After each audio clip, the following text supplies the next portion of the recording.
안녕하세요. 방금 소개받은 고려대학교 가정교육과 이윤정입니다. 가정교육과의 전공체험 강의실에 이렇게 참여해 주신 여러분들 모두 만나게 돼서 반갑고 또 여기 고려대학교에 오신 것을 환영합니다. 오늘 이제 제가 가정교육과에서 무엇을 배우는지 이제 얘기를 하려고 하는데요. 아까 이제 말씀하신 것처럼 가정교육과만 특별히 저희가 이제 주 교수가 강의를 하게 돼서 오늘 저는 이제 전반적인 가정교육과의 전공에 대해서 얘기를 하고 임정아 교수님께서는 이제 아동 가족학에 이제 조금 더 초점을 맞춰서 말씀을 해주실 것 같아요. 그러면은 가정교육과에서 무엇을 배우는지 얘기를 좀 해볼게요. 예. 저희 이제 홈페이지에 나와 있는 글을 좀 가지고 왔는데요. 여기 보면 가정교육과는 인간과 가정을 중심으로 생활현상을 과학적으로 탐구하여 인간 삶의 질적 향상을 도모하고 중등학교 가정과 교사뿐 아니라 아동, 가족, 의생활, 식생활, 주생활, 소비자, 가정경영 분야에서 활동할 전문인을 양성한다. 이렇게 쓰여져 있죠. 가정교육과는 사범대학에 있는 학과인데 사범대학이라는 것 자체가 교사 양성을 목적으로 개설이 된 설치가 된 단과대학이다 보니까 가정교육과의 1차적인 목적은 가정을 가르치는 교사를 양성하는 것이겠죠. 여러분들 기술점 가정 중학교 때 배웠을 거고 그렇죠? 아마 다들 배웠을 거고 고등학교에도 기술점 가정을 배우는 학교들도 있고 가정과학을 배우는 학생들도 있었을 거예요. 가정교육과를 나오면은 이제 기술점 가정 영역의 가정생활 분야, 그렇죠? 가정생활 분야를 이제 담당하시는 가정선생님이 되는 거고. 그렇지만 이제 교사가 되려면은 가정 교과서에 나오는 정도 수준의 지식만 가지고는 부족하겠죠. 그래서 이제 가정학에 대해서 조금 더 심층적으로 공부를 하게 되죠. 대학에 와서는. 그러면은 이제 가정학이라는 게 사실 이제 가정교육과의 모학문이라고 할 수가 있는데 가정학이라는 학문이 뭐냐면은 여러분들도 이제 고려대는 그런 단과대학이 없지만 다른 학교에는 생활과학대학, 생활환경대학 이런 단과대학이 있는 거를 들어봤을 거예요. 그렇죠? 못 들어본 사람 없나 봐요. 네, 다른 학교에는 이제 생활과학대학이 있는데 생활과학대학이라는 게 원래는 이제 가정대학이 생활과학대학으로 이름을 많이 바꿨어요. 이제 그게 학문의 성격이 조금 변화하면서 이름이 바뀐 건데 그러니까 가정학이라는 것은 결국 이제 생활과학과 이제 거의 비슷한 내용이라고 보시면 될 것 같고 그래서 보통 이제 생활과학대학에는 의류학과, 소비자 아동학과 그 다음에 이제 식품영양학과 이런 데들이 있는데 고려대학교에서는 생활과학대학이 없는 대신에 가정교육과에서 그런 내용들을 다 다루게 됩니다. 먼저 이제 가정학이라는 게 그러면 무엇인지를 좀 설명을 하려고 하는데 그 전에 가정교육과를 한자로 어떻게 쓰는지 혹시 알고 계세요? 아마 모르실 것 같아서 좀 얘기를 하려고 하는데 우리가 보통 이제 가정이라 그러면 이제 가족들이 모여 있는 그런 이제 사회의 가장 작은 단위를 얘기를 하거나 아니면은 이제 그 공간을 얘기를 하죠. 그때 쓰이는 가정은 집가자에 뜰 정자예요. 이쪽 가정이거든요. 뒤에서 잘 보이시는지 모르겠네요. 근데 가정교육과의 가정은 이 가정이 아니라 이런 한자를 씁니다. 집가자에 정사정자 혹은 다스릴 정자라고 하는데 정치, 정책할 때 그 정자랑 같은 정자예요. 그러니까 결국에는 가정을 다스리는 것을 배우는, 관리하는 방법을 배우는 그런 학문이라고 보시면 될 것 같아요. 가정학이라는 게 초기에 이제 처음에 생겨났을 때는 여성들이 이제 고등교육을 받지 못하던 시기였기 때문에 여성들에게 이제 이런 고등교육을 시키기 위한 어떤 방법, 그러니까 그런 방안으로 이제 만들어졌거든요.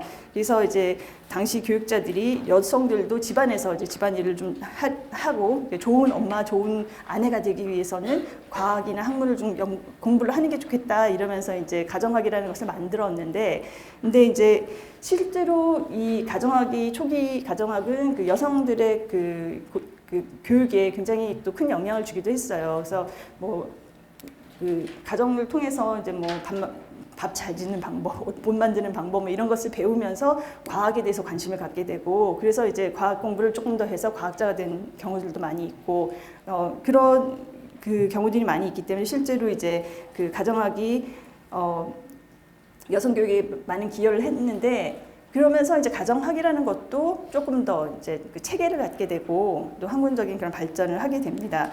그리고 이거는 그냥 재미로 갖고 온 건데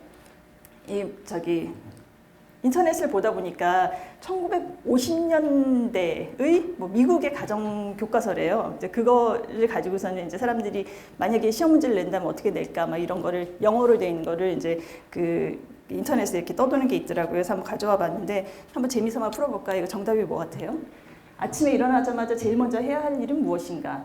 침대를 정리한다, 창문을 연다, 옷을 입는다, 양치질을 한다. 창문을 연다. 어떻게 알았어요? 어머, 나 이거 못 풀었는데. 창문을 연다가 맞아요. 왜 창문을 여는가? 그거는 물어볼 걸. 그것도 맞추는지. 아침에 일어났을 때 창문을 열고 침대에 그 침대 커버를 이렇게 끌어올려서 침대가 이제 통풍이 되게 해주래요. 그러고서 이제 그렇게 해놓고 난 다음에 그 환기시키는 동안 식사를 마치고 침대를 정리하고 양치질을 하면은 아주 좋다. 이제 이런 식의 내용이더라고요.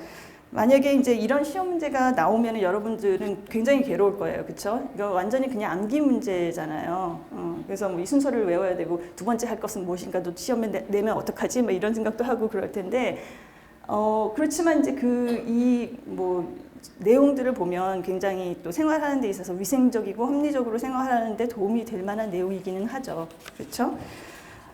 그렇지만 이제 아무리 삶에 그 좋은 지식을 가르쳐 주는 그 학문이라고 하더라도 이렇게 객관식 문제로 이제 무조건 정답을 만들어 버린다거나 그러면은 이게 그냥 암기 과목으로 전락해버리는 그런 문제들이 생기는데 사실 우리나라에서도 이제 그런 경우들이 많이 있었어요. 그래서 가정학이 이제 아직도 이제 현모양처를 키우는 그런 교육이라고 생각을 해서 뭐 가정학이 계속 존재해야 되느냐 말아야 되느냐 그런 비판을 하면서 그 신문에서 이제 어떤 그 비판 기사를 제가 읽었는데 보니까 그 깍두기의 크기를 그러니까 얼마로 잘라야 되느냐. 물을 몇 센치로 썰어야 되느냐 그런 시험 문제가 나왔었다 그러더라고요. 근데 이제 어찌 생각해 보면 깍두기를 뭐 2cm로 자르는 게 정답이었다는데 2cm로 자르는 게 그게 중요한가? 별로 중요하지 않을 수도 있고 뭐 2.5cm로 자르면 어떻고 1.5cm로 자르면 어떻고 이런 생각을 할 수가 있죠. 근데 실제로 이제 제가 그 미국 유학 시절에 깍두기가 너무 먹고 싶어서 한번 담가보려고 담갔는데 너무 잘게 썬 거예요. 막 그 사람들한테 물어 깍두기 어떻게 담그냐고 물어봐가지고 했는데 누구도 이제 무 크기에 대해서는 얘기를 안 해줬기 때문에 한 1cm보다도 안 되게 잘게 썰었나 봐요. 결국 젓가락으로 못 먹고 숟가락으로 퍼먹어야만 했고 깍두기를 그리고 금방 물러져 버리더라고요. 맛이 없어져서 금방 거의 뭐 조금 먹고 버려버리는 그런 상황이었거든요. 그러니까 어찌 생각하면 2cm로 자르는 걸 알았으면 좀 더 맛있는 깍두기를 먹지 않았을까 그런 생각도 들고 그러니까 이건 그냥 그 우스갯소리를 하는 얘기인데 어떻게 생각하면 가정학에서 배우는 그 내용들이 굉장히 일상적인 것이고 뭐 저것까지 알아야 돼, 저것까지 시험을 봐야 돼 싶은 그런 내용들이 많이 있을 수도 있는데 그렇지만 또 알아두면 생활에 도움이 되고 그리고 실제로는 깍두기를 2cm로 써느냐 그거보다는 중요한 것은 어떻게 하면은 조금 더 정말 건강상으로도 좋고 영양적으로도 더 낫고 그 보기에도 좋고 또 맛있게 그렇게 그 음식을 할 수 있을까를 또 가르쳐 주는 것이기도 하죠. 사실은 이제 가정에서 뭐 이런 시험 문제를 내지는 않아요. 여러분들도 그런 걸 배우지는 않았을 거고 2cm로 자르는 그 시험 문제는 저도 이제 문제 자체를 못 봤기 때문에 잘 모르겠지만 아무튼 우리과 출신 선생님이 내시지는 않았을 것 같아요. 예, 어쨌든 그래서 이제 그 사실 같은 지식이라고 하더라도 어떻게 가르치느냐가 중요하고 어떤 관점을 가지고 연구를 하느냐가 사실은 더 중요하다는 얘기를 하기 위해서 제가 이 예를 좀 들었던 거고요. 그래서 이제 그 가정학이라는 게 아까도 얘기했다시피 초기에는 현모양처를 기르는 게 실제로 목적이었는지 모르겠으나 사회가 변화를 하면서 여성들이 더 이상 이제 현모양처로만 교육받기 위해서 교육을 받는 것은 아니고 그리고 이제 가정학의 역할도 굉장히 달라지게 되었기 때문에 가정학을 연구하는 선생님들이 그러면은 가정학을 어떤 관점에서 이제 발전을 시켜야 되느냐 그것을 고민하게 됐죠. 그리고 실제로 인간이 다 이제 생활이라는 것을 하기 때문에 우리의 일상생활에 또 이런 과학적인 지식, 그 학문적인 그런 내용들을 통합시켜서 보다 삶의 질을 좋게 만들고자 하는 그런 학문의 존재 이유는 분명히 있다고 여겨졌기 때문에 그래서 이제 가정학이라는 그 학문을 어떤 식으로 그러면은 연구를 해야 되느냐에 대한 논의가 이루어지게 됐어요. 그래서 여기에서 보면 이거는 이제 미국의 가정학회에서 이제 가정학이라는 것의 지식내용은 이런 것이다라고 정리를 해 놓은 거예요. 여기를 보면 인간의 이제 기본적인 욕구가 있고, 그다음 개인의 복지, 가족의 결속력, 공동체 활력 이런 부분들이 있는데, 그러니까 이 가정학을 현대의 가정학은 인간 생태 시스템의 관점에서 연구를 해요. 이게 무슨 소리냐면은 사람이 생활하는 환경이 결국에 하나의 시스템처럼 여러 요인들과 연결이 되어 있다는 거예요. 그렇죠? 그래서 그러니까 우리는 그런 커다란 시스템 중에 하나인데 우리의 기본적인 욕구를 해결하기 위해서는 이런 가족이나 공동체 그리고 뭐 이렇게 글로벌라이제이션, 뭐 자원 개발, 지속 가능성 문제, 그다음에 이제 뭐 여기 웰리스라고 써놓긴 했지만 뭐 안전함과 그리고 이제 평안함 그런 것의 추구, 그다음에 이제 기술의 발달 뭐 이런 것들을 다 고려를 하면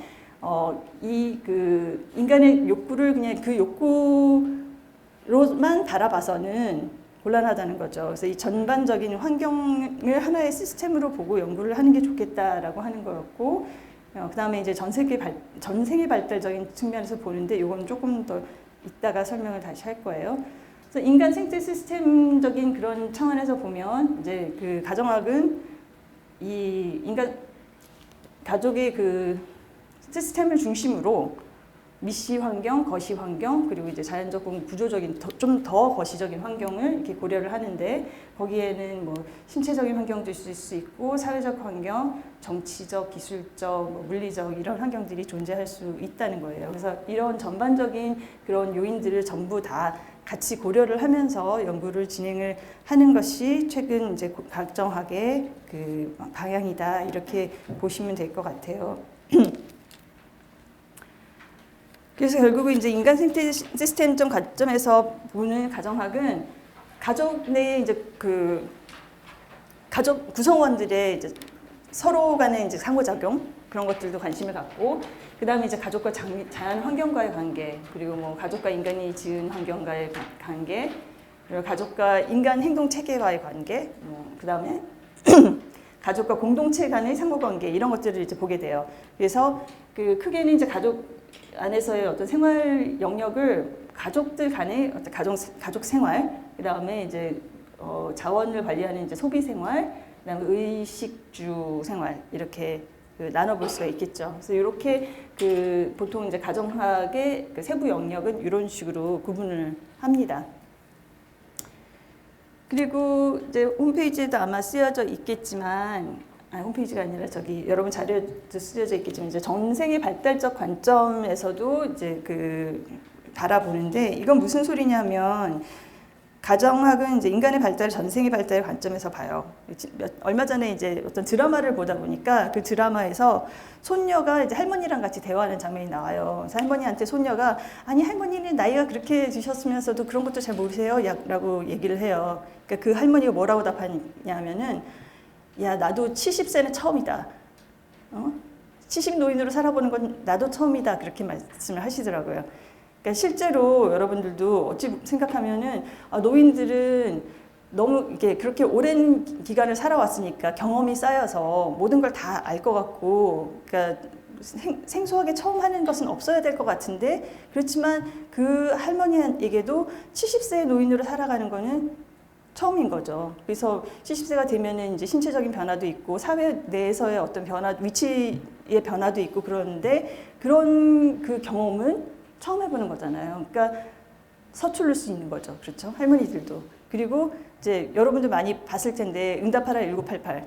좀 거기서도 보면은 아버지가 덕선이 딸이 이제 막 아버지한테 왜 나만 뭐 차별해 막 이러면서 막 울면서 이제 불만을 얘기를 하니까 아버지가 하는 말씀이 미안하다. 나도 아버지 노릇은 처음이라 내가 서툴렀다. 이게 그 드라마의 명장면 중에 하나인데 거기서도 보면 아버지의 또 아버지로서의 역할을 사실은 처음 해보는 거기 때문에 서투를 수 있는 거잖아요. 그런 차원에서 보면은 우리가 누구나 다 뭐 아기들만 성장하는 게 아니라 노인들도 새로운 어떤 발달 과정을 겪고 있고, 그래서 발달이라는 거는 전 세계 생애를 거쳐서 생겨나는 거라고 볼 수가 있죠. 그리고 사실 이제 그 발달 과정에서 여기서 발달 과정 인간에게 전환점을 제공한다 이렇게 써져 있는데, 이건 무슨 소린가 하면은 사회 제도 때문에 이제 결혼이라는 것을 하게 되고, 그리고 또 뭐 취업을 하게 되고, 진학을 하게 되고, 그리고 이제 퇴임을 하게 되고, 이제 이런 것들이 그러니까 또 인간 생활에서의 어떤 전환점이 될 수가 있죠. 그런 전환점을 이제 사회 제도 안에서 갖게 된다는 것이고, 전 생애를 통해 발달도 고려하게 되지만, 또 이제 그 역사적인 상황에 따라서도 우리가 이제 그 세대에 따라서 경험하는 그런 상황들이 다 달라지게 되죠. 그래서 이제 그 한 세대가 경험하는 역사적 상황과 이제 생물학적, 사회학적 발달이 이제 결합이 되면은 우리가 소위 이제 코호트 효과라고 하는 세대 효과 이런 것들도 나타나기 때문에, 그런 부분들을 다 이제 고려를 해서 연구를 하는 것이 그 가정학이고, 우리나라가 지금 이제 고령화 사회가 되어가고 있다는 얘기는 많이 들어봤을 거예요, 그렇죠? 그래서 이제 노인 인구가 많아지고 있고, 사실 이제 그 저출산 때문에 그 젊은이들은 수가 많이 줄어들고 있고, 그리고 또 이제 1인 가구가 많이 늘어나고 있죠. 그래서 싱글 그 가구라고도 부르는데, 이제 이렇게 좀 인구 구조와 가구의 형태가 좀 변화를 해가고 있어요. 이런 변화가 일어나면서 실제로 혼자 살아야 되는 그런 가능성들이 이제 커지면서 생활에서의 자리 문제가 굉장히 중요한 이슈가 되어가고 있어요. 그래서 특히 이제 일본이나 이런 데서는 고령화와 이제 그 뭐 이혼율도 증가하고, 그래서 남성들이 혼자 살아가야 되는 경우들도 많고, 오래 정말 그 자신의 생활을 자신이 이제 책임져야 되는 그런 경우들이 많아지면서 생활의 자립 이런 게 중시가 되면서 가정학에 대해서 중요성이 점점 더 또 부각되고 있는 그런 분위기예요. 그리고 이제 북유럽이나 이런 데서도 보면 가정학이 우리나라에서와 마찬가지로 이제 그 필수 과목으로 되어 있고, 이게 이제 그러니까 생활을 스스로 이제 책임지면서 살아가는 것의 중요성에 대해서 이제 굉장히 강조가 많이 되어가고 있는 분위기입니다. 미국에서도 보면 뭐 영양 문제나 이런 것들 때문에 또 이제 식품 영양학 이런 쪽에 대한 관심들이 점점 더 늘어나고 있어서, 이제 세계적으로 가정이란 과목의 중요성이 이제 예전의 그 뭐 현모양처를 기르던 그런 과목이라는 인식에서 또 이제 꼭 그 생활의 자립을 위해서 필요한 과목이라는 그런 쪽으로 인식이 변해가고 있습니다. 그리고 또 이제 한 가지 뭐 4차 산업혁명에 관한 얘기들도 많이 들어봤을 텐데, 그 4차 산업혁명의 어떤 그 좀 부수적인 효과라고 할 수 있는 게 인간 관계의 상실이죠. 그래서 인간성 혹은 인간관계의 상실이 이루어지다 보니까 우리는 이 학문 자체가 인간 관계에 대해서 굉장히 많이 다루는 그런 학문이다 보니까 또 그런 측면에서도 또 가정학의 중요성이 부각이 되고 있습니다. 아마 여태까지 내가 이제 가정학이 인간 생태적 관점에서 뭐 연구를 하는 거다, 생태 시스템적 관점에서 연구를 하는 거다 이런 얘기를 많이 했는데, 그게 이렇게 구체적으로 와닿지는 않았을 거예요, 그렇죠? 무슨 소리인지 하나도 모르겠죠.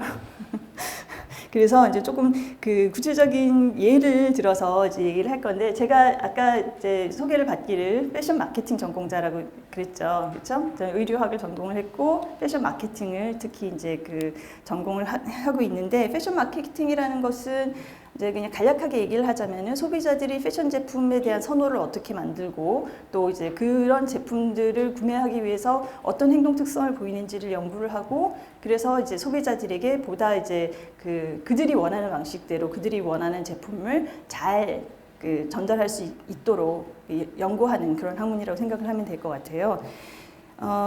근데 이제 작년에 마침 제가 어떤 이제 세탁기 제조 회사에서 그 세탁기를 좀 잘 개발을 했으면 좋겠는데, 소비자들이 세탁기나 이제 의복 관리를 어떤 식으로 하는지를 좀 조사를 해줬으면 좋겠다 그런 의뢰를 받았어요. 그래서 그들과 함께 이제 그 소비자들의 세탁 행동에 대해서 연구를 하다 보니까 굉장히 재밌는 그런 결과들이 많이 나왔고, 그래서 이제 그 내용들을 조금 쉐어를 하면서 인간 생태 시스템적 관점에서 의복 세탁 및 관리 패턴을 보았을 때 어떤 측면이 있더라라는 걸 좀 얘기를 해보려고 해요.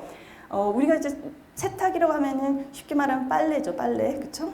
빨래를 빠는 건데 빨래 빠는 일이 그냥 단순한 일인 것 같죠. 그냥 우리 입은 옷을 갖다가 세탁기에 넣고 뭐 세제 들이붓고 그러고서는 버튼 눌러서 이제 하면 되는 것 같은데, 근데 이렇게 빨래를 하는 그 방식에도 사람들마다 굉장히 또 이제 하는 방식이 다르고, 그리고 이게 이제 역사적으로도 여러 가지 사회적 그 영향을 받아서 변해왔더라는 거예요. 세탁을 하면서도 뭐를 중시하느냐, 그리고 어떤 측면을 더 고려를 하느냐, 이런 것들이 이제 실제로 변해왔는데, 그럼 어떻게 변해왔는지를 좀 보면, 예를 들자면은 과거에는 이제 사람들이 목욕을 자주 못했죠. 물이 이제 상수도가 이렇게 개발되기 전에는 목욕을 자주 못했기 때문에 옷이라는 것의 기능이, 특히 이제 속옷은 몸에 있는 노폐물들을 빨아들여서 그래도 이제 목욕을 자주 안 해도 몸이 그 좀 청결도를 유지할 수 있게 만드는 그런 작용을 했었다고 해요. 속옷이. 근데 요새는 어때요? 그렇지 않죠. 요새는 그냥 목욕을 깨끗하게 하기 때문에 보통은 이제, 그러니까 예전에는 그게 몸을 청결하기 위해서 옷을 입을 때는 속옷 자체는 좀 더러워져도 그렇게 신경을 안 쓰게 된 거죠. 몸이 깨끗해지면 되니까. 근데 이제 요새는 옷이 깨끗해야 되죠. 그렇죠? 옷이 깨끗해야 돼요. 그리고 그 나의 그 옷, 뭐 소매 끝이나 목단 이런 데가 깨끗하다는 것이 결국 내가 목욕을 깨끗하게 하고 다닌다는 것을 남들에게 보여주는 그런 역할을 하죠. 그렇죠. 그래서 이렇게 옷의 역할이 좀 달라지면서 세탁에 대해서도 사람들이 관점이 달라지게 되는 거죠. 예전에는 속옷도 그냥 그 분비물을 잘 흡수만 하고 그러면 됐는데, 이제는 그냥 그걸 잘 흡수하는 정도뿐만이 아니라 남들에게 보기에도 깨끗하게, 깔끔하게 보여야 된다는 그런 점이 있는 거죠. 그래서 그 굉장히 또 이제 그런 요소들에 대해서 그 특히 이제 소매끝, 목둘레 이런 데 때가 보이지 않게 하기 위해서 이제 유의를 하는 부분들이 있고, 또 여기서 보면 이제 기술적 변화에 대해서 얘기를 했는데, 우리나라에서는 사실 의류 건조기를 많이 사용을 안 했었어요. 근데 그 이유는 건조기는 전기세가 많이 드는데 우리나라 전기세가 비싸니까 이제 건조기를 함부로 사용을 못 했는데, 요즘 뭐 LG나 뭐 삼성이나 이런 그 세탁기 전자회사에서 건조기를 이제 뭐 히트펌프식이라고 해서 이제 전기세가 좀 덜 들면서 그래도 비교적 효율적으로 그 성능 좋게 할 수 있는 그런 건조기가 나오고 있어요. 그래서 최근에 보면은 정말 이게, 그러니까 작년에 거의 그 히트 상품이라고 할 정도로 주부들한테 물어보면 그거 완전히 정말 그 건조기를 들여놓고 나니까 세상이 달라졌어 막 이런 표현들을 하고도 그래요. 그러니까 그만큼 이제 건조기라는 것이 좀 그 우리 그 세탁 문화에 이제 들어오고 있고, 미국이나 유럽 같은 데서는 건조기가 좀 일상화되어 있는데, 그러니까 그런 그 것처럼 우리나라에서도 이제 세탁기와 건조기를 같이 쓰는 게 좀 일상화되지 않을까, 이제 그런 생각이 듭니다.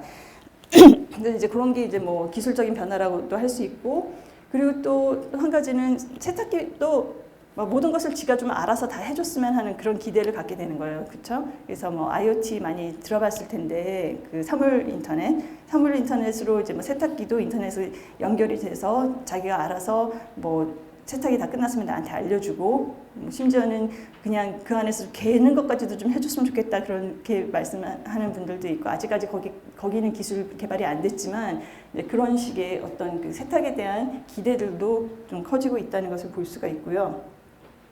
그리고 이제 환경적인 변화, 미세먼지가 엄청 많아졌죠. 그래서 요새는 그 막 하늘이 뿌옇고 막 그래서 그 미세먼지를 많이 이제 염려들을 하는데, 그 미세먼지를 묻히고 집에 들어오면 집안 공기도 오염이 되잖아요. 그래서 이제 그 미세먼지를 털어내는 거에 대해서 소비자들이 굉장히 또 신경을 많이 쓰게 되더라고요. 그래서 뭐 요새 이제 의류 관리기기, 그 스타일러라고 하는 이제 의류 관리기기가 이렇게 옷을 털어주고 소독도 해주고 막 이런다고 하니까 그런 거 나 사고 싶다라고 하는 소비자들이 생길 정도로, 그리고 이제 그러니까 외부에서 입고 들어온 옷을 갖다 금방 이제 세탁기에 넣어서 좀 털어내고 이렇게 하려고 하는 그 소비자들이 많아질 정도로, 이런 환경적인 변화도 우리가 이제 세탁을 하는 데에 세탁 습관에 이제 영향을 많이 주고 있고, 그래서 옛날보다 훨씬 더 자주 빨게 되는 거죠, 옷을.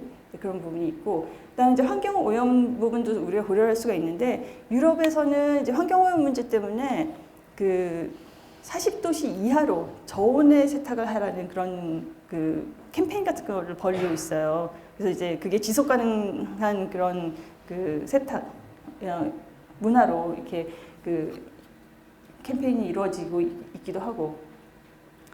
그 다음에 이제 패스트 패션. 여러분들 패스트 패션 다 들어봤죠? 그렇죠? 패스트 패션이 뭔가요? 패스트 패션 브랜드의 예로 떠오르는 브랜드 있어요? 자라, 맞아요. 자라, H&M, 또 유니클로, 그렇죠? Forever 21 뭐 이런 데가 있죠, 그렇죠? 이제 패스트 패션이라고 하는데 패스트 패션이 왜 패스트 패션이죠? 빨리 쓰고, 그러니까 트렌디한 옷들을 이제 막 사가지고 쓰고 그냥 금방 버릴 수 있게 하는 그런 의미도 있고, 또 이제 그 트렌드로 이제 나오는 그런 제품들을 정말 짧은 기간 안에 만들어서 시장에 내놓는다는 그런 의미도 있고. 이제 그런데 어쨌거나 이 패스트 패션 덕택에 우리가 옷을 굉장히 싸게 살 수 있게 됐고요, 그렇죠? 굉장히 저렴하게 살 수 있게 됐고, 저렴한 옷을 사다 보니까 그냥 한 10번 정도 입으면은 그 수명이 다한다고 생각하게 만든대요, 그 패스트 패션 브랜드들은. 그래서 그냥 이렇게 뭐 몇 번 입고 나서 옷이 좀 망가져도 별로 아낌없이 그냥 버릴 수 있는 그런 옷들이 되는 거죠. 가격이 저렴하니까. 그래서 이제 소비자들의 소비 패턴이 이제 또 달라지다 보니까 이런 옷들은 그냥 빨 때도 막 빨고, 그렇죠? 근데 이제 만약에 비싼 옷이었으면은 어떤 경우는 뭐 이렇게 그 프리미엄 진 같은 거 있잖아요. 그 비싼 그 바지들, 그런 것들은 빨면 형태가 망가질까봐 절대로 안 빤대요. 드라이도 안 맡긴대요. 안 빨고 그냥 입는다 그러더라고요. 그래서 이제 그 이런 식의 어떤 그 산업적인 변화에 따라서도 소비자들이 옷을 더 빨거나 덜 빨거나 이제 이런 그 부분들이 생겨나기도 하고요. 요새는 또 이제 뭐 공유경제 많이 얘기 들어봤을 텐데, 공유경제로 이제 제일 좀 그 부각되는 게 이제 자동차 카쉐어링 하는 거죠. 카쉐어링 하는 거나 아니면 에어비앤비 같이 이제 집을 공유하는 이제 그런 경우들인데, 의류에 있어서도 이렇게 또 의류 임대업 그런 게 이제 요새 이제 생겨나고 있어가지고, 내가 드라마 얘기를 너무 많이 하는 것 같은데 예전에 보니까 또 식사를 합시다라는 드라마 있었는데 혹시 보셨어요? 거기에 이제 그 저기 주인공 남자가 되게 재미있게 봤는데, 그 부분을 이 사람이 집에 옷장이 없어요. 그리고 집에서는 그냥 추리닝 이런 것만 입다가 자기가 이제 외출을 해서 좋은 옷을 입어야 되는 상황이 되면 그 저기 세탁소에 가요. 그 사람의 옷은 다 세탁소에 맡겨져 있어요. 그 거기서 그냥 꺼내서 입고 나가는 거예요. 근데 어쩌면은 이게 미래의 그 우리의 생활 방식일 수도 있겠다라는 생각이 좀 들어요.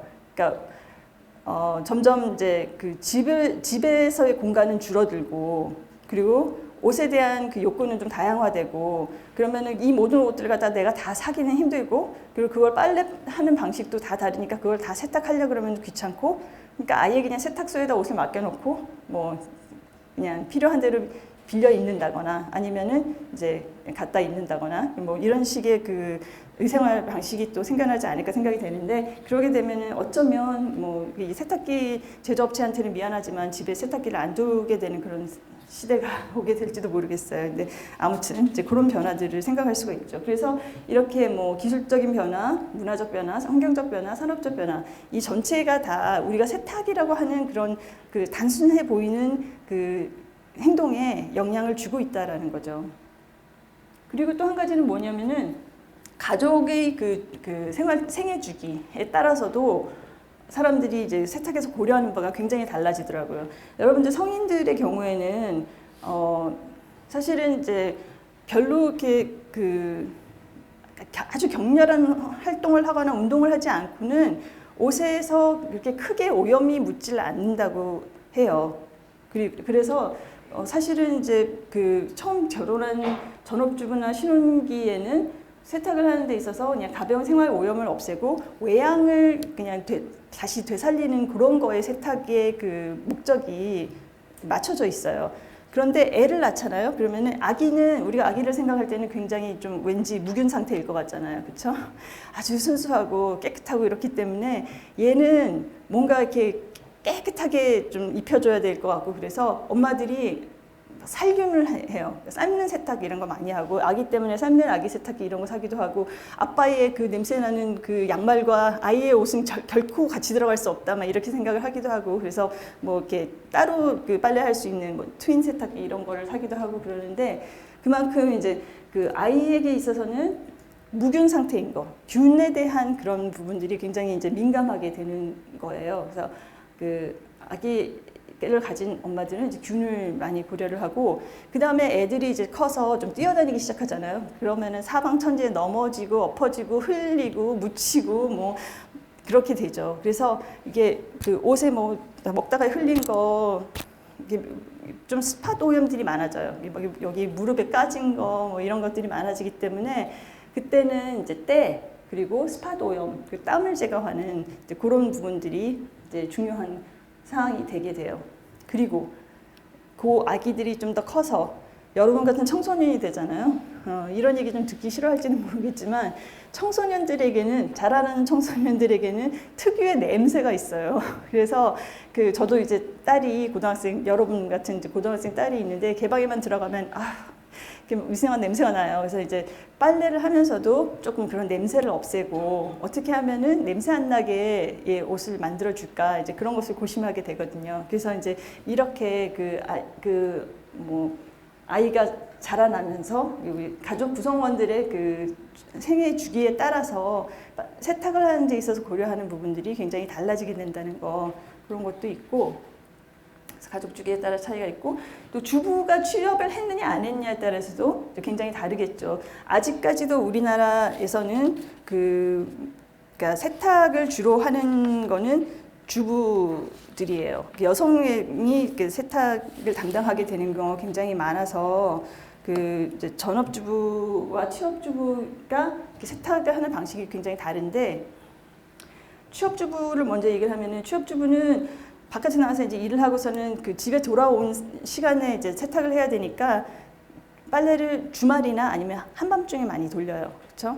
그러니까 이제 세탁기가 좀 조용해졌으면 좋겠다. 뭐 이런 얘기들을 해요. 밤에도 돌려도 이웃에서 뭐라고 안 하게. 우리는 이제 아파트 같은 데서 사는 경우들이 많잖아요. 그래서 세탁기가 좀 조용해졌으면 좋겠고 세탁기가 좀 알아서 다 해주면 좋겠다. 그냥 딱 집어넣으면 지가 알아서 좀 세탁을 마치고서는 이렇게 딱 깨끗한 상태로 옷을 내뱉어줬으면 하는 그런 생각들을 많이 해요. 근데 이제 전업주부 같은 경우에는 사실 이 세탁이 본인의 주 업무인 거예요. 업무 중에 하나인 거예요. 그렇죠? 그래서 세탁에 대해서 굉장히 이제 그러니까 관심을 많이 갖고 그것을 잘 해내야 된다고 생각하는 경우들이 많아요. 그래서 그냥 세탁기에 넣어서 빨아도 될 거를 애벌 세탁 꼭 하고 그러니까 뭔가 내가 하는 게 있어야 된다라는 생각을 갖게 되기 때문에 이제 그냥 세탁기에 넣어서 돌리면은 뭔가 무책임한 주부가 되는 것 같은 느낌이 드는 거예요. 그래서 이제 그 세탁기를 돌리더라도 모든 코스에 대해서 다 앉아서 다 돌려봤다는 그런 사람이 있어요. 그 표준으로 돌리면은 몇 시간 정도 되고 물은 얼마 정도 나오는지 뭐 이런 그리고 이제 도는 강도는 얼마나 되는지 이런 것들을 다 비교를 해보고 이제 옷을 이제 거기에 맞춰서 집어넣어서 빨린다고 하는 그런 주부가 있을 정도로 이제 그런 것들을 빨래를 내가 굉장히 잘했다라고 하는 것을 통해서 어떤 성취감을 느끼려고 하는 그런 분들이 또 있더라고요. 그래서 이제 그런 측면에서 이제 그 취업주부와 전업주부가 굉장히 달라요. 그래서 취업주부는 세탁기가 다 해줬으면 이른가 하면 그 전업주부는 그래도 빨래는 사람이 하는 거야, 주부가 하는 거야 이런 의식을 갖고 있더라는 거죠.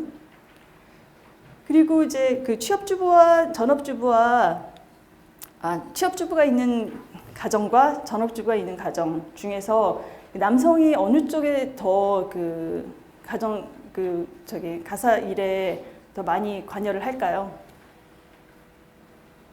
취업주부 아니면 전업주부? 취업? 아무래도 조금 더 이제 그 취업주부 쪽이 더 많을 것 같긴 한데, 근데 사실은 그 주부가 취업을 했느냐 안 했느냐보다 더 중요한 건 뭔가 하면 그냥 그 사람들의 가치관이에요. 그래서 좀 더 양성평등적인 가치관을 가진 경우면은 전업주부가 있는 집안이라고 하더라도 그 남성들도 그 가사 노동에 관여를 하는데, 그렇지 않은 경우면은 취업을 한 주부가 저녁에 와서 빨래를 하고 애들도 챙기고 이걸 다 해야 돼요. 그래서 그 사실은 이제 가치관, 양성평등적인 가치관이 더 중요하다는 거, 이제 그런 게 있고, 그리고 또 한 가지는 뭔가면은 요즘에는 이제 소위 여기는 그루밍족 남편이라고 써놨는데, 소위 그 그루밍족인 남성들의 경우에는 엄마나 아니면은 그 아내가 자기의 자기가 정말 그 신경을 써서 이제 골라서 산 그 옷을 망가뜨릴까봐 스스로 세탁을 하는 경우들이 또 늘어나고 있어요. 그래서 이제 그런 측면에서 외모 관리가 중요한 젊은 30대 현대 남성들은 셀프 런드리에 익숙하고, 와이프의 취업 여부와 상관없이 이렇게 그런 현상이 나타나더라, 그런 결과가 있어요. 이렇게 그 세탁행위 하나만 보더라도 이렇게 문화적인, 그리고 기술적인, 환경적인, 그리고 가족 주기와 관련되는 그런 차이가 있다는 것을 알 수가 있어요. 그래서 그 아까 얘기했듯이 인간 생태 시스템적 관점에서 보는 그 가정학의 경우에는 이렇게 이제 다양한 요인들을 다 고려를 해서 그 세탁의 행동을 보더라도 이제 그런 측면들을 다 고려해서 보는 그런 관점을 가지고 있다는 거죠. 그래서 그러다 보니 이제 가정학이라는 학문은 자연과학적인 그런 측면도 있고, 우리 그 가정교육과는 사실은 지금 자연계로 분류가 돼 있거든요. 그렇지만 또 여러분들이 만약에 이제 가정교육과에 와서 수업을 듣게 되면 상당 부분 또 인문사회적인 그런 요소들이 많이 있는 그런 과목들을 듣게 돼요. 실제로 그 다음 시간에 강의하실 임정화 선생님 전공인 아동가족학 분야는 특히 더 이제 사회학적인 그런 분야기도 하고, 그래서 그러니까 그런 다양한 그 학문들이 그 이제 다시 다 통합된 그런 그 과목이라고 볼 수 있어요.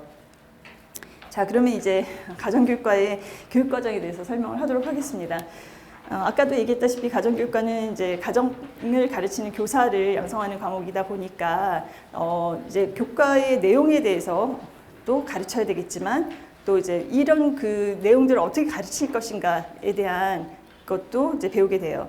그래서 크게 보면은 이제 가정교육과의 교육과정은 가정교과 교육학과 그 교과 내용학 이렇게 나뉘어지는데, 가정교과 교육학이라고 하는 거는 그러니까 여러분들이 이제 교사가 되려고 그러면 교육학의 그 기본적인 그런 과목들도 이제 듣는데, 수학을 가르치는 선생님하고 가정을 가르치는 선생님하고는 또 교수 방법이 달라요. 아무래도 내용이 다르니까 가르치는 방법도 달라져야 되겠죠. 가정 같은 경우에는 우리 뭐 실습을 많이 해야 되는 상황도 되고, 또 보다 이제 또 학생들의 어떤 그 참여를 많이 유도해야 되고, 그런 부분들이 있기 때문에 그 이제 가정 교과 교육학이라고 하는 영역이 따로 있어요. 그래서 가정이라는 수업을 어떻게 하면 잘 가르칠 수 있는가에 대해서 배운다고 생각하면 될 것 같고요. 그래서 이제 교과 교육학의 경우에는 이제 이렇게 그 가정과 교육의 기초 이론과 원리를 이해하여 실제 중고등학교의 수업에 이제 적용하는 방법에 대해서 배우게 되는 학문이고, 그리고 이제 이렇게 가정과 교육론, 뭐 교재 연구 및 지도법, 논리 및 논술 이런 것을 배워요. 그리고 교과 내용학은 아까 우리가 봤던 5가지 영역의 가족생활, 소비생활, 의식주생활 요 영역들 각각에 대해서 이렇게 배우게 되는데, 보통 이제 그 가정교육과 교수들이 가정교과교육학에 전공을 하거나 아니면 요 그 5분야 중에 한 분야를 전공을 해요. 그래서 이제 아까 얘기했다시피 저는 이제 의료학 분야의 전공이고요. 그래서 그 각각의 분야와 관련되는 과목들이 다 개설이 되어 있는데, 아동 가족 영역은 이제 그 중에서 그 인적인 요소, 인간의 신체적 심리적 발달을 이해하고 개인의 발달을 최적화할 수 있는 환경을 계획하고 실천한다, 이렇게 돼 있죠. 그래서 이제 이런 내용들을 배우는데, 이 부분에 대해서는 임정화 선생님이 또 더 자세하게 설명을 하실 거기 때문에 그냥 스킵하도록 하겠습니다. 그리고 이제 소비자 가정 경영 영역 같은 경우에는 집안에서 이제 아까는 이제 인적인 부분을 봤다면은 이 부분은 그 자원과 관련되는 내용이에요. 그래서 뭐 그 가정 안에서 돈이라든가 시간이라든가 아니면 노동력이라든가 다양한 이런 자원들을 어떤 식으로 관리하고 효율적으로 사용할 것이냐에 대한 부분들을 다루는 가족 자원 관리 분야가 있고, 또 우리가 모두 다 또 한편으로 소비자잖아요. 현대 사회에서는 뭐 모든 그 인간의 활동이 소비와 연관되기 때문에 소비자로서 어떤 권리와 의무를 가지고 어떻게 그 하는 게 좀 더 합리적인 소비를 할 수 있는 것인가를 다루는 소비자학이 있고, 그 다음에 이제 건강 가정 영역이 있는데, 건강 가정이라고 하는 거는 이제 그 여성 가족부에서 그 관리하는 그런 센터로, 이게 이제 법에 의해서 그 모든 지자체에 건강가정지원센터라는 것을 설치하게 돼 있어요. 그래서 그 고려대학교가 있는 성북구에도 성북구 건강가정지원센터라는 게 있거든요. 그래서 제가 거기 센터장인데 그 성북구 건강가정지원센터나 아니면 전세계가 아니라 전국에 있는 그 지자체의 건강가정지원센터에서 일을 하려면은 건강가정사 자격증이 있어야 돼요. 그래서 건강가정사 자격증을 따기 위해서는 이런 과목들을 들어야 되기 때문에 여러분들이 이제 그 관심이 있는 경우에 이런 과목들을 들을 수 있게 하기 위해서 이제 과목들을 개설해 놓은 거입니다. 그리고 식품 영양학 영역은 크게 나누면은 식품학과 영양학 분야가 있어요. 사실은 이제 제가 이쪽 전공은 아니기 때문에 자세히는 모르지만, 그 식품학은 음식이 입에 들어가기 전까지 그러니까 식품에 관한 내용이고, 그 영양학은 입에 들어가고 나서 몸 안에서의 어떤 작용에 관한 것을 배우는 거라고 해요. 그래서 이제 식품학 분야에서는 특히 우리 그 학교에는 식품학의 전반적인 그 학문적 이해를 돕는 식품학 영역과 이제 음식을 실제로 만들어 보는 것과 관련되는 조리과학, 그리고 이제 그 다양한 이제 가공이나 뭐 그 저장을 위한 그리고 위생에 관련되는 분야, 이렇게 나뉘어져 있어요. 그리고 이제 드디어 이제 제가 좋아하는 의료학 의료학이 됐는데, 의료학의 경우에는 그 옷과 관련되는 모든 것을 다 그냥 다룬다고 생각하면 될 것 같아요. 그래서 옷이 어떻게 생산되고 유통되고 판매되고 소비되고 그리고 소비자들에 의해서 폐기되고, 이제 이 과정과 관련되는 과정을 미학적, 사회학적, 심리학적, 위생학적, 인간공학적 측면에서 그 공부를 합니다. 그래서 뭐 우선 이제 제일 첫 번에 있는 의복 재료학 같은 경우에는 우리가 이제 옷을 보통 그러니까 직물로 만들죠. 직물로 만드는데 이제 그 직물이 섬유가 직물이 되기까지, 섬유라는 건 이렇게 먼지 같은 아주 얇은 그런 얇은 그 물질인데, 그것들을 모아서 그러니까 실을 만들고 실을 짜서 뭐 그 편물이나 아니면은 이제 직물을 만들고, 그리고 이제 그걸 가지고 잘라서 이제 꿰매서 옷을 만들잖아요. 그래서 이제 그 섬유가 그러니까 옷에 사용되기 위한 형태로 될 때까지의 그런 과정에서 어떤 그 공정을 했을 때 어떤 특성을 갖게 되는지, 이제 그런 것들을 다루게 되고, 그리고 여기 이제 의복 재료의 관리 및 실험 부분에서는 아까 얘기한 것 같은 세탁 아니면은 뭐 염색, 그리고 뭐 정리 뭐 이런 내용들을 이제 여기서 다루게 됩니다. 패션 디자인 분야는 실제로 옷을 만드는 것에 관련되는 거죠. 그래서 옷을 만드는 과정들을 보면 보통 우리가 이제 옷에 대해서 이렇게 디자인 스케치를 하죠. 사람들이 디자인하면 옷을 이렇게 그리는 것만 이제 생각을 하기 쉬운데, 그 그려진 옷을 또 이렇게 여러분들이 입는 옷의 형태로 만들려면 옷 본을 만들어야 되죠. 그 패턴이라고 하는데, 그 패턴을 만드는 작업이 이제 말하자면 이제 설계도를 그리는 거나 비슷한 거죠. 집에 설계도를 그리는 거나. 이제 그거를 이제 의복 구성의 원리라는 데서 배우게 되고, 그리고 이제 이 나머지 수업들에서는 옷을 실제로 이제 만들어서 이제 바느질해서 이제 제작하는 그런 과정까지 다 다루게 됩니다. 패션과 문화 부분에서는 그러니까 패션이 또 한편으로는 옷이라는 게 우리 그러니까 인간이 만들어낸 문화적인 산물 중에 하나죠. 그래서 그 인간이 만들어낸 옷이 어떻게 변화했는지를 보면은 정말 그 역사가 인류의 역사가 보일 정도로 또 이게 사회적인 그런 그 변화와 밀접하게 관계가 되기 때문에 그 복식 문화사라는 그런 내용들을 배우게 되고 복식 사회 심리학이라고 하는 거는 뭔가 하면 우리가 이제 옷을 입음으로써 다른 사람들에게 나를 표현을 하죠. 그렇죠? 여러분들이 이렇게 옷을 입고 올 때는 나름대로 아침에 어떤 옷을 입을까 하는 그런 고르는 과정이 있었고 나답게 보이게 하기 위해서 나름 입었을 거예요. 학생답게. 그렇지만 또 너무 이제 뭐 이렇게 추레해 보이지 않게 뭐 이렇게 아마 그 좀 신경을 써서 옷을 입었을 텐데 그러니까 그 과정을 통해서 우리가 나 자신에 대해서 다른 사람에게 표현을 하는 거죠. 그런 의미에서 옷이라는 게 비언어적인 의사소통 수단이라고들 얘기를 해요. 그래서 이제 비언어적인 의사소통 수단으로서 옷이 인간 사회 생활에서 어떤 역할을 하는지 그것을 다루는 게 이제 복식사회 심리학 분야라고 할 수 있어요. 그 다음에 이제 패션 산업 부분에서는 이제 그 산업과 관련되는 그런 그러니까 기성복 제품으로서의 패션을 다루는 그런 영역이라고 보면 돼요. 이 부분은 이제 조금 있다가 또 다 좀 더 설명을 하도록 하겠습니다. 그 다음에 이제 마지막 영역이 주거학 영역인데 주거학 영역에서는 주거의 의미와 형태에 영향을 미치는 요인을 파악하고 뭐 이렇게 주거 환경을 이해하는 것을 통해서 지속 가능한 주거 생활을 계획하는 것을 이제 목표로 하고 사실 그러니까 우리과뿐만이 아니라 이제 그 다른 가정교육과에서도 사실 이 주거학 분야가 가장 좀 비중이 적은 영역인데 그 이유는 중고등학생들이 다른 그러니까 의나 시에 비해서 그러니까 집과 관련된 의사결정은 많이 못하기 때문에 그런 거라고 생각이 돼요. 그래서 우리 과에서도 이제 주거학은 한 과목만 개설이 되고 있는데 이런 이제 학습 목표를 가지고 있습니다. 그러면은 이제 가정교육과를 졸업하면 무엇을 할 수 있을까? 우선 가정 선생님이 당연히 될 수 있겠죠, 그렇죠? 아까 얘기했다시피 이제 이게 이제 주된 그런 우리의 그 진로가 되는데 요즘 이제 뭐 베이비부머 선생님들이 많이 퇴임을 하면서 전국적으로 한 100여 명 이상의 그런 가정과 교사 TO가 나오고 있어요. 그리고 특히 이제 서울 지역에서 한 4, 5년 전부터 꾸준히 20명, 30명씩 이제 그 교사 TO가 나거든요. 근데 이제 우리과랑 동국대 외에는 서울 시내에 이제 가정교육과가 없어요. 2개 학교만 있거든요.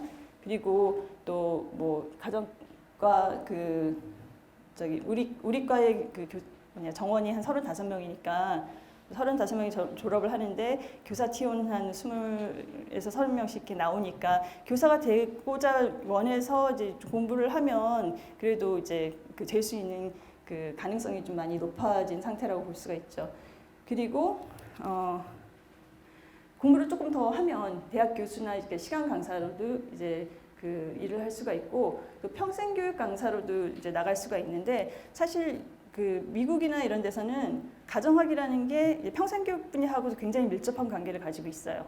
그래서 특히 여러분들이 중고등학교 때는 가정의 중요성을 잘 모르는데 이제 정말 내가 이제 독립을 해서 생활을 해야 되는 그런 상황이 되면 이거는 어떻게 하더라, 밥은 어떻게 짓더라, 빨래는 어떻게 해야 되더라 이런 것들에 대해서 관심을 갖게 돼요. 그리고 또 실제로 아까 얘기한 것처럼 고령 사회가 되면서 또 이제 이 생활의 자립 부분이나 이런 것들도 문제가 되고 노인 발달 측면에서도 이제 관심들을 많이 갖게 되고 그래서 평생교육 분야가 앞으로는 점점 더 이제 중요성을 가지게 될 것 같고 그리고 특히 이제 뭐 생활과학 대학을 나온 사람들도 저쪽 이제 생활과 관련되는 평생교육사로 일을 할 수 있겠지만 이 우리과 같은 경우에는 교육학을 같이 공부를 하니까 아마 이쪽 분야로서의 진로가 점점 더 그 전망이 있지 않을까 생각이 됩니다.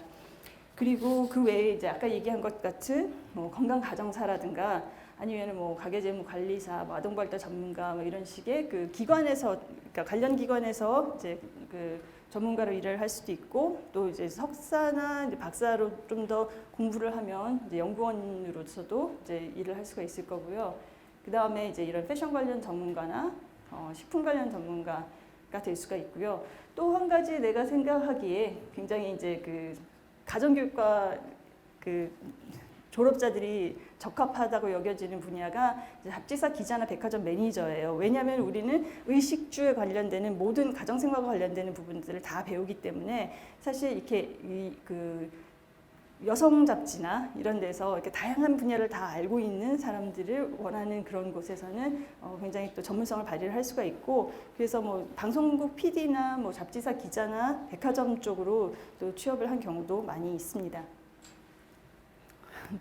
또 이제 한 가지 가정교육과 관련되는 그 오해 중에 하나가 가정교육과는 여성을 위한 전공이다 이렇게 생각하는 경우들이 많죠. 실제로 여기에서 보니까 그래도 남녀 비율이 비슷한 것 같기는 한데 우리과 남학생들이 그 이제 가정교육과 입학해서는 와가지고는 어머 남학생이 이렇게 많을 줄 몰랐어요 그렇게 얘기를 해요. 그리고 가정교육과에도 남학생이 많다는 사실을 고등학생들이 좀 더 알았으면 좋겠어요 이렇게 얘기를 하더라고요. 그래서 이제 학과 아마 이제 입학사 인재발굴처 거기 홈페이지에 들어가 보면은 학과 홍보 동영상을 볼 수 있을 텐데 이게 이제 그 홍보 동영상에서 따온 장면인데 사실은 설정샷이에요. 그렇지만 설정샷이지만 이 학생들은 실제로 우리가 남학생들이고요. 이제 이 학생들이 이거를 찍으면서 남학생이 많다는 거 보여줘야 돼 막 이러면서 이제 찍었어요. 그래서 그 가정교육과는 여학생만을 위한 과가 절대로 아니라는 거고, 그리고 이제 이 사진에 나와 있는 이분은 그 고대 부고 그 가정 선생님이세요. 저희가 출신이고 그 남자 1호 가정 선생님이세요.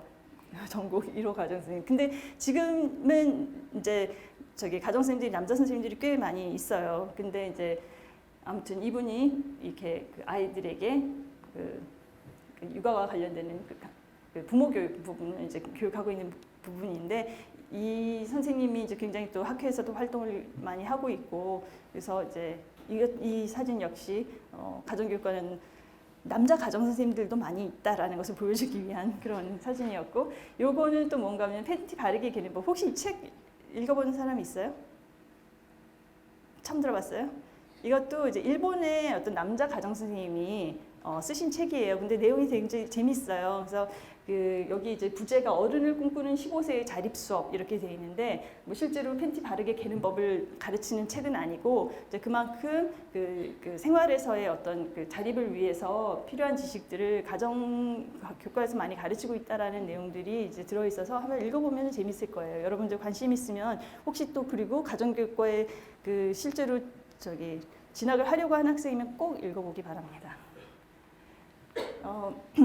그리고 이제 그러면 어떤 사람들이 가정교육과에 적합할까? 제가 이번에 입학사정관을 하면서 심층 면접을 했는데, 심층 면접을 하면서 느꼈던 게 뭔가 하면은 그때 이제 질문이 뭐였냐면, 여러분들이 이제 대학에 들어와서 전공 과목을 공부할 때 필요한 역량이 뭘까라는 것을 물어보는 그런 거였어요. 근데 별로 잘 대답하는 학생들이 많지 않더라고요. 만약에 정말 그 가정교육과 홈페이지에 들어가서 저 홍보 관련되는 그 글만 좀 읽어봤어도 알 수 있었을 텐데 답을 잘 못하더라고요. 그래서 여러분들에게는 이런 팁을 좀 가르쳐 드립니다. 그 통찰력이 필요하고, 왜냐하면 사회생활이나 가정생활이 우리가 그냥 일상생활이라서 쉽게 그냥 지나칠 수 있는데, 여기에서 정말 우리가 그 해결해야 되는 문제가 무엇인지를 발견하고 그 문제에 대한 해결책을 찾아내는 것은 굉장한 통찰력을 필요로 하는 작업이에요. 그래서 이제 그런 부분에서 통찰력이 필요하고, 그 다음에 두 번째가 창의성. 뭐 물론 이제 패션 제품이나 아니면 음식을 만들 때 이렇게 그 새로운 것들을 만들어내야 되는 그런 창의성도 있지만, 한편으로는 또 이제 문제 해결엔 또 역시 창의성이 필요합니다. 그러니까 창의적인 발상을 해줘야 이게 그 문화가 점점 더 좋은 방향으로 발전을 할 수가 있겠죠. 그리고 우리가 이제 가정이란 학문은 실천 학문이라고 불러요. 그게 뭔가 하면 그냥 공부만 하고 끝나는 게 아니라 그것을 실제로 생활에 반영을 해야 되고 실천해야 된다는 거거든요. 그래서 실천력과 실행력이 또 가정교육을 위해서는 반드시 필요한 것이고, 그 다음에 이제 네 번째가 비판적 사고 능력입니다.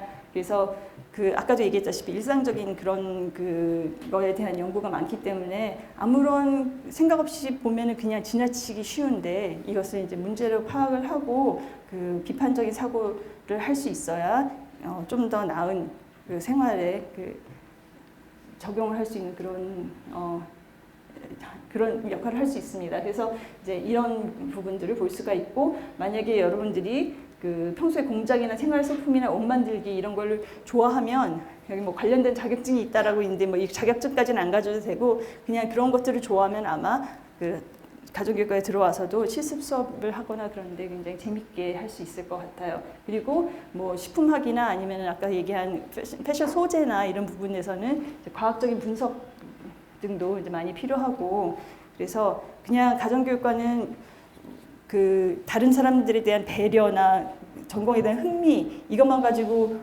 오면 되는 것처럼 생각하는 경우들이 많은데, 이제 그거 외에 또 이런 영향들이 많이 필요하다는 것을, 대학 교육을 위해서는 이런 영향들이 다 필요하겠죠. 네, 알아주면 좋을 것 같고요. 그 가정교육과는 고려대학교는 아까도 얘기했다시피 그 생활과학대학이 없기 때문에 의료학과가 따로 없어요. 그렇지만 의료학과가 없는 대신에 패션에 대해서 조금 더 공부를 하고 싶어하는 학생들이 있을 수 있으니까 저희가 이제 그 학교에서 융합전공이라는 그 제도가 있어서 그 융합전공을 설치를 했습니다. 그래서 이 융합전공이라는 건 뭔가 하면은 2개 이상의 학과의 교육과정을 합쳐서 새로운 전공을 만드는 거거든요. 그래서 패션 디자인 및 머천다이징 융합전공이라는 게 있고, 이거를 제2전공으로 이수를 할 수가 있어요. 여러분들이 입학할 때 이 학과를 선택할 수는 없지만 이거를 융합전공을 언제 신청하냐면은 2학기 이제 등록하고 나면은 신청이 가능하거든요. 이거를 신청해서 만약에 이제 이수를 하면 여러분들 졸업장에 1전공과 함께 그 밑에 패션 디자인 및 머천다이징 융합전공 이렇게 2개가 리스트가 돼서 나가요. 그래서 뭐 패션 쪽으로 취업을 하고 싶다거나 관심이 있으면 이 융합전공을 고대에 들어오면은, 고대 학생이면 누구나 다 들을 수 있는 과목이니까 이제 알아두면 좋을 것 같고, 여기에는 어떤 학과들이 참여를 하냐면 가정교육과의 이제 의료학 영역, 그 다음에 이제 디자인 조형학부의 디자인 영역, 심리학과의 소비자 광고 심리 영역, 경영학과의 마케팅 영역, 미디어학부의 저널리즘이나 광고 영역, 이런 부분에 이제 교과목들이 다 포함이 되어 있습니다. 그래서 아까도 얘기했지만 이제 패션 산업 부분에 대한 진로는 조금 더 이제 설명을 할 거라 그랬는데, 패션 디자인 및 머천다이징 융합 전공을 그 마치면 물론 이제 가정교육과를 졸업하고도 이 관련되는 진로를 나갈 수 있지만, 이제 여기서는 조금 더 내용을 심화되게 다루니까 이제 이 융합 전공을 하면 패션 업계에 어떤 그 역할이든지 다 그 진로로 삼을 수가 있는데, 옷을 이제 기성복을 만드는 데 있어서는 이제 디자이너들이 옷을 만들잖아요. 그러면은 그 디자이너들이 그냥 자기네가 만들고 싶은 옷을 그냥 만드는 건 아니에요. 철저하게 시장 조사를 하고 소비자 조사를 하고 그다음에 트렌드 분석을 해서 어떤 옷을 우리가 만들어서 소비자들에게 내놔야지 소비자들이 이것을 구매할 것인가를 미리 이제 결정을 하게 되죠. 그리고 이전 시즌에 얼마나 우리가 팔았고, 그러니까 지난 시즌에 이만큼 팔렸던 걸 보면 이번 시즌에는 얼마를 계획을 해야겠다라고 하는 그런 것을 철저하게 기획하고 그러고서 만드는 거거든요. 그리고 이제 여러분들이 그 브랜드 매장에 가보면 아마 옷이 한 스타일만 딱 걸려 있는 건 아니잖아요. 그렇죠? 그러니까 보통은 브랜드들이 한 시즌에 한 80벌에서 120벌 그렇게 이제 옷들을 함께 기획을 하거든요. 상하의 뭐 그리고 상하의 중에서도 다양한 그 스타일들, 그리고 이제 아우터 뭐 코트나 뭐 자켓이나 뭐 이런 것들 이렇게 쭉 스웨터도 있을 수 있고 이렇게 한 120벌 정도씩 한 시즌에 기획하는 게 보통이에요. 그래서 그것들이 다 또 잘 어울려야 되고, 그리고 이제 그 목표로 하는 소비자들이 관심을 갖는 제품들이어야 되고 그럴 거 아니에요. 그래서 이제 그런 그 기획을 하는 과정에는 패션 디자이너만 참여하는 게 아니라 패션 머천다이저라고 하는 MD라고 부르는 그런 사람이 같이 이제 관여를 해요. 그 MD는 머천다이저의 준말인데, 그냥 시중에서는 또 농담 삼아 MD는 뭐든지 다 한다, 약자다 이렇게 얘기를 하기도 해요. 그게 무슨 소린가 하면 정말 MD는 뭐든지 다 해요. 옷을 이제 이렇게 기획해서 나중에 이제 판매할 때까지 판매량 확인하고 이런 것까지 뭐든지 다 하는 역할을 하거든요. 그래서 이 머천다이저라고 하는 그런 직종이 또 있는데, 그래서 이 사람들이 이제 같이 이런 것들을 조정을 하고 그 다음에 이제 옷을 그 직접 만들지는 않고 사다가 판매하는 유통업체들이 있잖아요. 근데 그런 유통업체에서 MD와 비슷한 역할을 하는 게 바이어예요. 바이어는 자기네가 이제 요번 해에 쓸 수 있는 매출을 그러니까 예산을 이제 먼저 계산을 해서 거기에 맞춰서 소비자들이 좋아할 수 있을 만한 그런 그 스타일의 옷을 이렇게 사입을 해갖고 오는 거죠. 그래서 의류 생산, 그러니까 제조업체 같은 경우는 옷을 만들지만 유통업체에서는 이제 사입을 한다는 그런 면에서 머천다이저하고 바이어들이 역할이 조금 다르기는 하지만 이제 이 머천다이저나 바이어나 둘 다 중요한 게 뭔가 하면은 기존의 매출에 대해서 이해를 할 수가 있어야 되고 내가 요 옷을 지금 팔 때와 한 달 후에 팔 때와 또 2달 후에 팔 때와 가격이 다 다를 수밖에 없죠. 패션 제품은 사실은 시간에 따라서 시시각각 그 가치가 달라지는 제품이에요. 그래서 한참 막 이게 유행할 때는 정말 그 제값을 받을 수 있는 거를 유행이 딱 지나고 나면 아무도 안 사요. 그렇죠? 그래서 그런 그 계산과 이제 예측을 잘 해야 되기 때문에 MD하고 바이어 같은 경우에는 뭐 물론 이제 소비자들이 좋아하는 어떤 취향이나 이런 것을 파악하고 정말 이렇게 유행할 만한 옷을 뽑아내는 그런 감각도 중요하지만 숫자를 잘 알아야 돼요. 그래서 이제 엑셀 시트나 이런 걸 보면서 아 지금 이런 옷이 이렇게 팔리고 있으니까 곧 이제 안 사기 시작하겠구나라는 걸 발견하면 얼마에 이것을 가격을 낮춰야 팔릴 것인가 이런 것들을 또 계산해야 되잖아요. 그래서 만약에 여러분들이 옷이나 이런 것에 관심 많고 이렇게 그 스타일링하고 이런 것들에 관심이 많은데 나는 수학도 되게 좋아해. 그러면은 머천다이저나 바이어를 고려해 보면 좋을 것 같아요. 그래서 이제 그런 직업들이 있고요. 그 다음에 이제 그 요새는 생산을 해외에서 많이 하기 때문에 해외에 그러니까 생산을 위해서 공장에 이제 보내기도 하고 그리고 원단이나 이런 것들도 국내에서 살지 이제 해외에서 살지에 따라서 가격 차이나 이런 게 굉장히 많이 나거든요. 그래서 이제 노동력이나 아니면은 의류 소재나 이런 것들을 어디에서 가지고 올 것이냐 그걸 소싱한다고 그러는데 그런 것을 판단하는 전문가를 또 소싱 전문가라고 해요. 이 사람들도 굉장히 이제 분석력과 그런 그 능력이 있어야 되는 거고 패션 플래너 같은 경우에는 이제 예산을 그 근거로 해서 이제 제품 물량 결정하고 이런 역할이라서 상당히 보면은 머천다이저, 바이어, 소싱 전문가, 플래너 모두 다 이런 재무 그러니까 그 숫자에 능해야 되는 그런 걸 알 수가 있고요. 섬유 시험원 같은 경우에는 이제 우리 그 기성품이 시장에 나가기 전에 이게 정말 적절한 그런 품질을 가지고 있는지를 테스팅하는 곳이거든요. 그래서 섬유 소재에 대한 이해가 굉장히 많이 필요하고 그래서 가정교육과나 패션 전공을 하고 난 후에 이런 섬유 시험원에 갈 수도 있고 아니면 트렌드를 연구하는 연구원으로도 갈 수가 있을 거고요. 그 다음에 이제 뭐 그 매장의 그 디스플레이를 책임지는 어떻게 이거를 그 매장에다가 전시를 하느냐에 따라서 또 매출이 달라질 수도 있으니까 그런 역할을 하는 사람들을 비주얼 머천다이저라고 하는데 그 비주얼 머천다이저들의 경우에는 이제 그 아무튼 이렇게 코디네이션 하는 그런 부분도 이제 굉장히 중요하지만 또 매출에 대해서도 또 이해가 커야 되고 소비자들의 어떤 행동, 매장 내에서의 행동에 대해서도 이해가 있어야 되겠죠. 그리고 이제 뭐 패션 코디네이터, 뭐 여러분들이 이제 생각하는 그 연예인들의 코디들도 있을 수 있겠지만 그 잡지 화보나 아니면 이런 것들을 찍을 때 또 여러 가지 그 스타일링을 하는 그런 사람들을 패션 코디네이터 또는 패션 스타일리스트라고 하고 그 다음에 그 잡지사의 화보나 이런 것들을 그 편집하는 패션 에디터나 아니면 그 패션 관련되는 기사를 쓰는 이제 패션 저널리스트 이런 사람들도 있을 수 있고요. 이런 그 다양한 그런 진로들이 가능하고 그다음에 뭐 그 외에도 의류 기사, 뭐 기술사, 소비자 상담 요원 등등으로도 이제 많이 진출을 할 수가 있습니다. 그리고 그 대학원으로 가서 석박사 공부를 더 하는 경우에 저같이 또 대학 교수로 또 진출을 할 수가 있습니다.